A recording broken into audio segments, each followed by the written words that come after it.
আসছে ছাত্ররা, আবার আমি চলে এসেছি তোমাদের অনলাইন ক্লাসরুমে 9-এ ইতিহাস নিয়ে। আজকের বিষয় হলো ফেব্রুয়ারি বিপ্লব। তোমরা দেখো সালটা 1848। আগের দিন আমি পড়িয়েছি 1830 খ্রিস্টাব্দ পর্যন্ত ফ্রান্সের ইতিহাসে কি ঘটেছিল এবং ইউরোপেও তার প্রভাব কীভাবে পড়েছিল। আজকে আমার আলোচনার বিষয়বস্তু হলো ফেব্রুয়ারি বিপ্লব 1848। তাহলে তোমরা মোটামুটি একদম 1830 খ্রিস্টাব্দ পর্যন্ত ভালোভাবে বুঝে গেছো যে সেখানে কী হয়েছিল। এরপর 1848 খ্রিস্টাব্দে ফ্রান্সে ব্যাপক বিপ্লব বা বিদ্রোহ দেখা দিয়েছিল, ফেব্রুয়ারি মাসে ঘটেছিল বলে এটা ফেব্রুয়ারি বিপ্লব। এই যে 1848 খ্রিস্টাব্দে ফেব্রুয়ারি বিপ্লব সংগঠিত হলো, তার কারণ যে অনেক গভীর, সেটাই আজকে আমাদের আলোচনার বিষয়বস্তু। আমরা যদি এর আগে কিছুটা আলোচনা করি, সেখানে আমরা দেখব যে 1830 খ্রিস্টাব্দে জুলাই বিপ্লবের মাধ্যমে লুই ফিলিপ ক্ষমতায় অধিষ্ঠিত হয়। উলিয়ান্স বংশীয় লুই ফিলিপকে 1830 খ্রিস্টাব্দের জুলাই মাসে আমরা দেখেছিলাম যে তাকে দশম চার্লসকে সরিয়ে দিয়ে সেইখানে অলিয়ান্স বংশীয় লুই ফিলিপকে সিংহাসনে বসানো হয়েছিল। জুলাই বিপ্লবের ফলে তার প্রতিষ্ঠিত রাজতন্ত্র জুলাই মনার্কি নামে পরিচিত।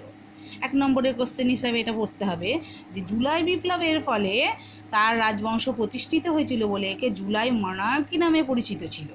এই জুলাই মনার্কি ফরাসিদের আশা প্রত্যাশা কিছুই পূরণ করতে পেরেছিল না, তাই লুই ফিলিপও গণরোষের কারণ হয়েছিল এবং 1848 খ্রিস্টাব্দে তার পতন বা এই রাজবংশের পতন ঘটেছিল। তবে এই ফেব্রুয়ারি বিপ্লবের কিছু কিছু কারণ আমরা উল্লেখ করব তোমাদের সামনে। সেই কারণগুলোর মধ্যেই আমরা চলে আসবো ফেব্রুয়ারি বিপ্লবের বেশ কয়েকটি কারণ আছে। প্রত্যেকটা বিপ্লবের মতন গতানুগতিক ফেব্রুয়ারি বিপ্লবেরও কারণ রয়েছে। প্রথমেই আমরা দেখব ফেব্রুয়ারি বিপ্লবের কারণের মধ্যে প্রথম কারণ রয়েছে সমস্ত রাজনৈতিক দলের বিরোধিতা। এই যে জুলাই বিপ্লব যখন পড়িয়েছিলাম তখন কিন্তু আমি ফ্রান্সে যে উদারতন্ত্র, গণতন্ত্র, বিপ্লববাদ, রাজতন্ত্র, বিভিন্ন রাজনৈতিক দল ফ্রান্সের অস্তিত্ব ছিল। প্রথম থেকেই লুই ফিলিপ কোনো রাজনৈতিক দলের সমর্থন পাননি। তিনি অ্যাডলফ থিয়াসের নেতৃত্বে সেখানে জুলাই বিপ্লব সংগঠিত হয়েছিল, কিন্তু প্রথম থেকেই তাকে যে কোনো একটা নির্দিষ্ট দল যে সমর্থন করবে সেটা কিন্তু হয়নি। দক্ষিণপন্থী ন্যায্য অধিকার সমর্থক ছিল, দক্ষিণপন্থী দলরা তার ভিয়েনা সম্মেলনের পক্ষপাতী ছিল। ফ্রান্সের সিংহাসনে লুই ফিলিপের অধিকারকে তারা অবৈধ বলে মনে করত। বামপন্থী প্রজাতান্ত্রিক দল ও সমাজতান্ত্রিক দলগুলো জুলাই রাজতন্ত্রের তীব্র বিরোধিতা ছিল এবং জুলাই রাজতন্ত্রকে তারা একেবারেই পছন্দ করতো না। মধ্যপন্থী লুই ফিলিপের মধ্যপন্থা নীতি ও শ্রমিক কল্যাণ বিরোধী নীতিতে এবং বোনাপার্টিস দল ফিলিপের অগৌরবজনক পররাষ্ট্রনীতিতে সন্তুষ্ট ছিল না। তাহলে সেখানে আমরা দেখতে পাচ্ছি যে দক্ষিণাপন্থী দল, বামপন্থী প্রজাতান্ত্রিক দল, সমাজতান্ত্রিক দল, মধ্যপন্থা দল, কেই, এমনকি নেপোলিয়নের যে দল ছিল, কেই কিন্তু লুই ফিলিপকে ভালো চোখে দেখতেন না। এর ফলে লুই ফিলিপের সিংহাসনটা বেশ অস্থির পরিস্থিতির মধ্যে ছিল। দ্বিতীয় পয়েন্টের মধ্যে আমরা দেখব বুর্জুয়াদের প্রভাব। এই যে বুর্জুয়াদের প্রভাব, এই বুর্জুয়াদের ভোটাধিকার থেকে বঞ্চিত করেছিলেন বলেই দশম চার্লস সিংহাসন থেকে সরে এসেছিলেন। লুই ফিলিপ বুর্জুয়া স্বার্থ রক্ষা করে শাসন কার্য চালাতেন। আমরা যেমন দেখেছিলাম দশম চার্লস অভিজাত সম্প্রদায়কে তোষামোদ করে সিংহাসনের ভিত্তিকে সুদৃঢ় ভিত্তির উপর প্রতিষ্ঠিত করতে চেয়েছিলেন, তেমনি লুই ফিলিপও নিজের স্বার্থকে পরিচালনা করার জন্যে ফ্রান্সের যে অধিকাংশ বুর্জুয়া শ্রেণী ছিল তাদেরকে বেশ তোষামোদ করতেন। তার শাসন ব্যবস্থায় উচ্চবিত্ত, ভূস্বামী, বণিক, শিল্পপতিদের স্বার্থ রক্ষিত হতো। প্রতিনিধি সভার সদস্য হওয়া ও ভোটদানের অধিকারও কেবলমাত্র বিত্তশালী শ্রেণীর মধ্যেই সীমাবদ্ধ রাখেন তিনি। এই যে ভূস্বামী, বণিক, শিল্পপতি, এরা সবাই বিত্তশালী ছিল, এর জন্য ভোটাধিকার তাদেরকেই দেওয়া একটা প্রবণতা তার মধ্যে ছিল। এইভাবে গণতন্ত্রের পরিবর্তে আবার স্থাপিত হয়েছিল এই বুর্জুয়াদের গোষ্ঠীতন্ত্র। যা কারা মনে করবে না, দেশের সিংহভাগ জনসাধারণ। তাহলে এই দেশের সিংহভাগ যে জনসাধারণ, সেই জনসমর্থনের অভাব আমরা দেখতে পাচ্ছি লুই ফিলিপের মধ্যে ব্যাপক পরিমাণে ছিল। লুই ফিলিপ একটি বুর্জুয়া পার্লামেন্ট কর্তৃক নির্বাচিত হয়েছিল। 400 জন সদস্যের মধ্যে 219 জন তার পক্ষে ভোট দিয়েছিল। ফলে কৃষক 400 জনের মধ্যে 219 জন। এই 219 জন হয়তো অর্ধেকের একটু বেশি, কিন্তু খুব বেশি না। এর ফলে দেখা যাচ্ছে কৃষক, নিম্ন মধ্যবিত্ত শ্রমিক প্রভৃতি শ্রেণীর জনসমর্থন থেকে তিনি একেবারে সরে আসেন। দেশের সিংহভাগ সাধারণ মানুষের জনসমর্থন কিন্তু লুই ফিলিপ পেয়েছিলেন না। এর ফলে জনসমর্থনের অভাব কিন্তু 1848-এর বিপ্লবকে সংগঠিত করেছিল। এরপর রয়েছে ভ্রান্ত বৈদেশিক নীতি। লুই ফিলিপ কতগুলো ভ্রান্ত বৈদেশিক নীতি মানে তোমরা জানি, প্রথমেই আলোচনা করে নিই।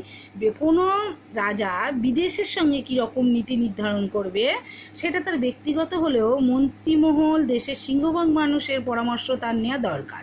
কিন্তু তিনি কী করেছিলেন? ভ্রান্ত বৈদেশিক নীতি গ্রহণ করেছিলেন। লুই ফিলিপের ভ্রান্ত বৈদেশিক নীতি ফরাসিদের ভীষণ হতাশ করেন।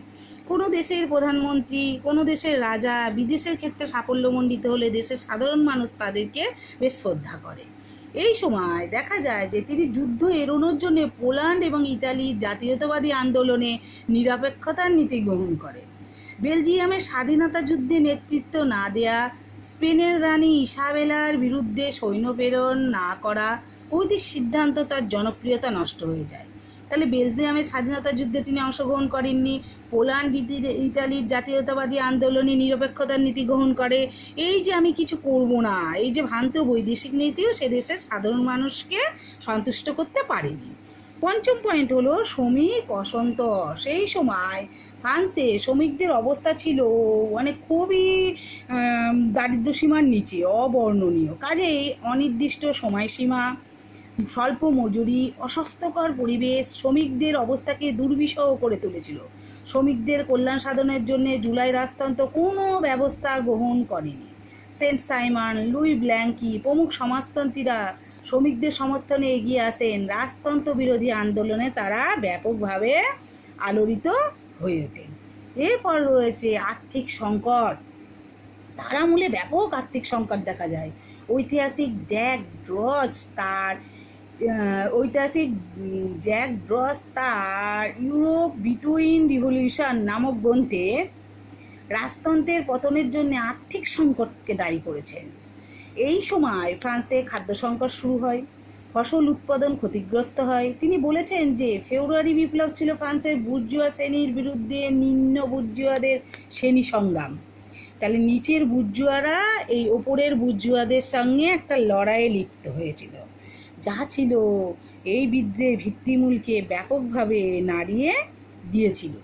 এরপর দেখা যায় যে আমরা দেখতে পাই যে অর্থনৈতিক সংকটের সময় 1846 এবং 1847 খ্রিস্টাব্দে পরপর 2 বছর ব্যাপক পরিমাণে অনাবৃষ্টির ফলে কৃষি উৎপাদন দারুণভাবে ক্ষতিগ্রস্ত হয়। ফলে বেকার সমস্যা বৃদ্ধি পায়, খাদ্য সংকট দেখা দেয়।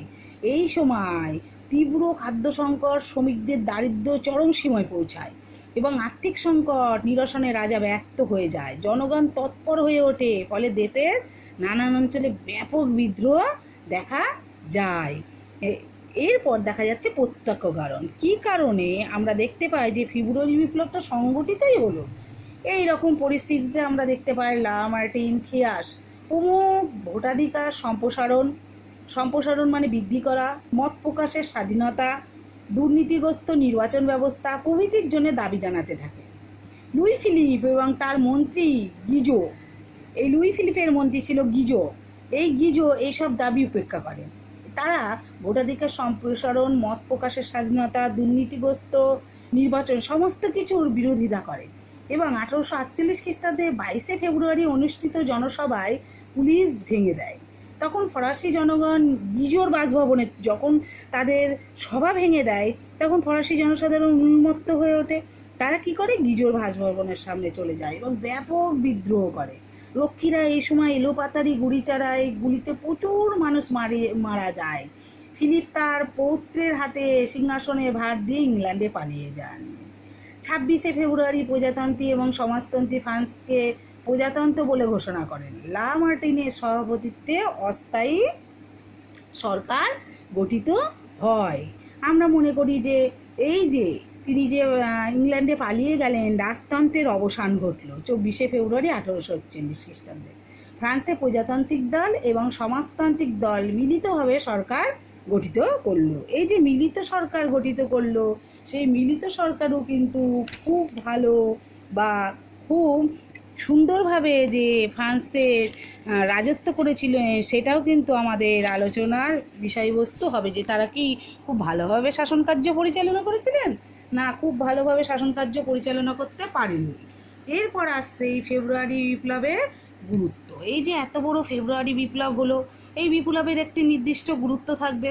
ফেব্রুয়ারি বিপ্লবের ফলে কি কি হয়েছিল সেটাই এখন আলোচনার বিষয়বস্তু। 1848 খ্রিস্টাব্দে ফেব্রুয়ারি বিপ্লবের ফলে ফ্রান্সের কি কোনো উন্নতি হয়েছিল, না ফ্রান্সে আবার সেই পুরাতনতন্ত্রই ফিরে এসেছিল?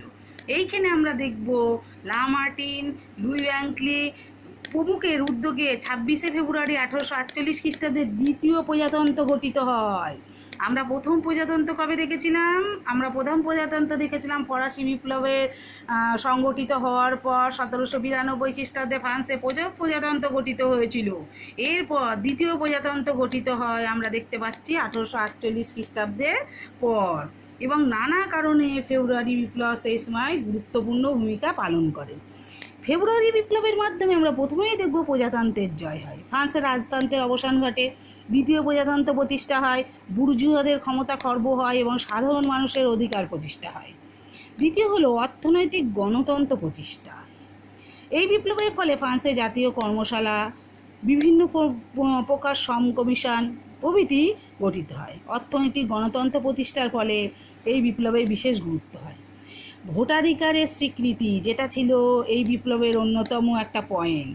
এই সময় এই বিপ্লবের অন্যতম গুরুত্বপূর্ণ ফল হিসাবে জনসাধারণকে ভোটাধিকারের স্বীকৃতি দেওয়া হয়। লামার্টিন এই সময় জনতার উদ্দেশ্যে বলেন, জনগণ তাদের রাজনৈতিক অধিকার প্রয়োগ করতে পারবে। এরপর জাতীয়তাবাদী ভাবধারার জয়। ফ্রান্সের দীর্ঘদিন রাজতান্ত্রিক ভাবধারার সঙ্গে জাতীয়তাবাদী ভাবধারার একটা ব্যাপক সংঘাত চলছিল। ফেব্রুয়ারি বিপ্লবের মধ্যে দিয়ে সেই সংঘাত জাতীয়তাবাদী ভাবধারাকে কী করে? জয়যুক্ত করে। স্বৈরতান্ত্রিক রাজতন্ত্রের ধারণা বাতিল হয়ে যায়, প্রজাতন্ত্র ঘোষিত হয় এবং জনকল্যাণকামী শাসন ব্যবস্থা বা দাসপ্রথার উচ্ছেদ ঘটে। এককক্ষ বিশিষ্ট আইনসভাও গঠিত হয়। এরপর আমরা দেখতে পাই যে এই যে বিপ্লব, এই বিপ্লব তো এইগুলো ফেব্রুয়ারি বিপ্লবের তো গুরুত্ব আমরা লক্ষ্য করলাম। এবার ফেব্রুয়ারি বিপ্লবের প্রভাব কোথায় কোথায় লক্ষ্য করা গিয়েছিল? এই বিপ্লব কি শুধুমাত্র ফ্রান্সেই ছিল, না ফ্রান্সের গণ্ডি পার হয়ে ইউরোপের অন্য অন্য জায়গায়ও এই বিপ্লব ছড়িয়ে পড়েছিল? সেটাই আমাদের আলোচনার বিষয়বস্তু।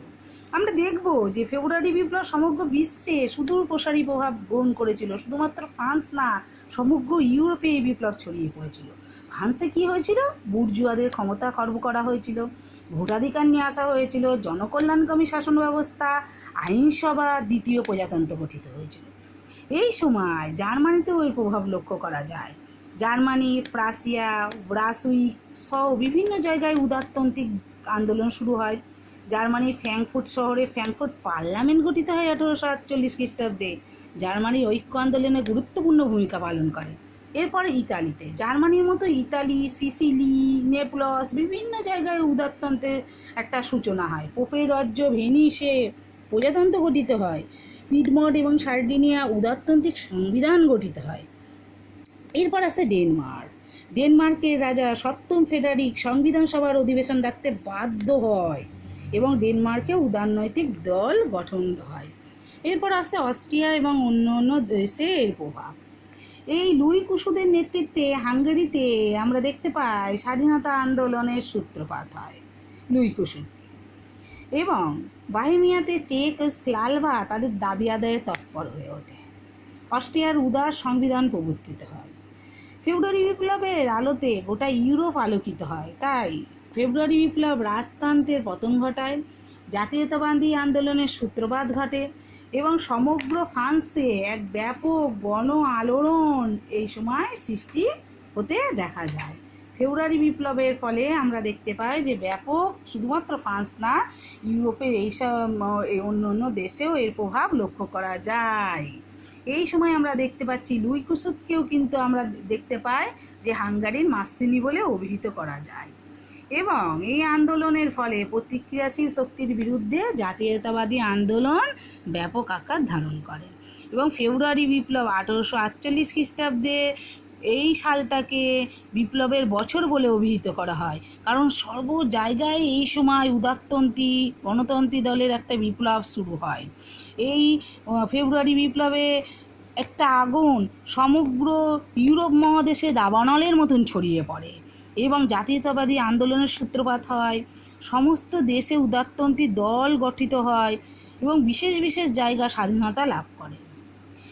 ইউরোপে এক নবজাগরণ দেখা যায়। এই বলে আমি আমার ভিডিওটা শেষ করার আগে বলবো, তোমরা এই আলোচনাটা এবং এই ক্লাসটা খুব ভালোভাবে মন দিয়ে পড়বে। ফ্রান্সের ইতিহাস সম্পর্কে 1789 ফরাসি বিপ্লবের পর নেপোলিয়ান 1815 এবং 1815 পর 1830 জুলাই বিপ্লব এবং 1830 থেকে 1848 খ্রিস্টাব্দ পর্যন্ত কী সংগঠিত হয়েছিল তা জানার জন্যে এই ক্লাসের এই ভিডিওটা অবশ্যই আমাদের খুব ভালোভাবে দেখতে হবে এবং বুঝতে হবে এবং পড়তে হবে। এই বলে আমি আমার ভিডিওটি শেষ করলাম।